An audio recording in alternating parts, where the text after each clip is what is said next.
Donc bonjour Eugénie Bastier. Bonjour à tous. On va parler rap avec vous ce matin. Je suis solide, si tu m'aimes, aime-moi fort.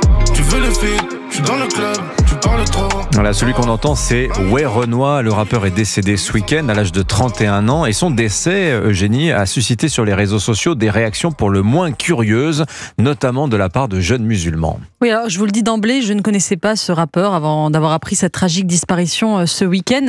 Dans l'archipel français, le rap n'est pas forcément mon île.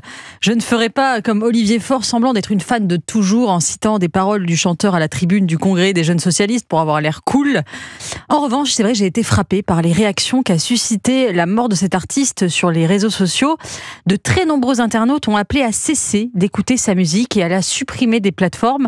Pourquoi ? Eh bien, au nom des convictions religieuses islamiques du rappeur.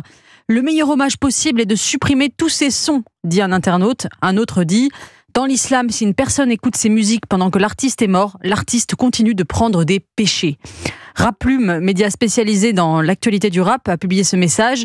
Werenoi était musulman. Nous vous invitons à écouter le moins possible sa musique, par respect pour sa foi. Eh bien, figurez-vous que l'ensemble des clips vidéo du rappeur ont été supprimés de YouTube sur demande de sa famille, de ses proches et de ses équipes. Est-ce qu'il faut y voir le signe d'une progression, d'un islam rigoriste chez les jeunes, Eugénie ? Écoutez, le cas posthume de Werenoi m'a fait penser à celui de Diams. Vous savez, la célèbre rappeuse qui a bercé notre jeunesse dans les années 90-2000 s'est convertie à l'islam, elle est voilée et dit désormais regarder avec horreur la musique qu'elle a produite par le passé. Pour l'islam rigoriste, notamment salafiste et wahhabite, la musique est un signe de souillure et de péché. Ces fondamentalistes s'appuient sur un hadith de Mahomet. Il y aura parmi ma communauté des gens qui rendront licite la fornication, la soie, le vin et les instruments de musique. Cet islam pénètre la société française, notamment à travers les prêches d'influenceurs sur les réseaux sociaux. On se souvient il y a quelques années de l'imam de Brest qui avait affirmé que la musique était, je cite, diabolique.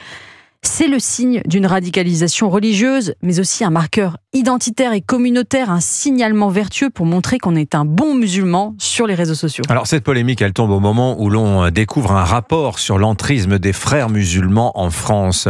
Est-ce que ce sont des réalités comparables ? Évidemment, cette polémique autour de Werenoi est à rapprocher de la réalité qui est décrite dans ce rapport, où les auteurs évoquent le rôle de la prédication 2.0 et la montée d'une pratique de plus en plus étroite de l'islam chez les jeunes qui n'existait pas dans les générations précédentes. Les écosystèmes islamistes, qu'ils soient fréristes, wahhabites ou salafistes, prévoient d'encadrer la vie du musulman de la naissance jusqu'à la mort, en l'enserrant par un réseau de normes contraignantes dans leur vie quotidienne. Ces réseaux islamistes, disent les auteurs, cherchent à répondre à une quête identitaire des jeunes musulmans.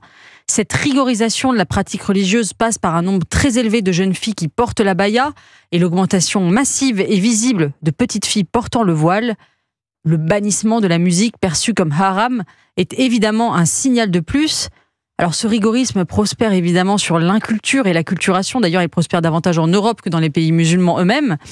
Cette dramatique talibanisation de la jeunesse française à rebours de tout ce que la civilisation européenne a produit de meilleur, notamment la musique, est absolument terrifiante. Signature Europe 1, Eugénie Bastier. Merci beaucoup Eugénie.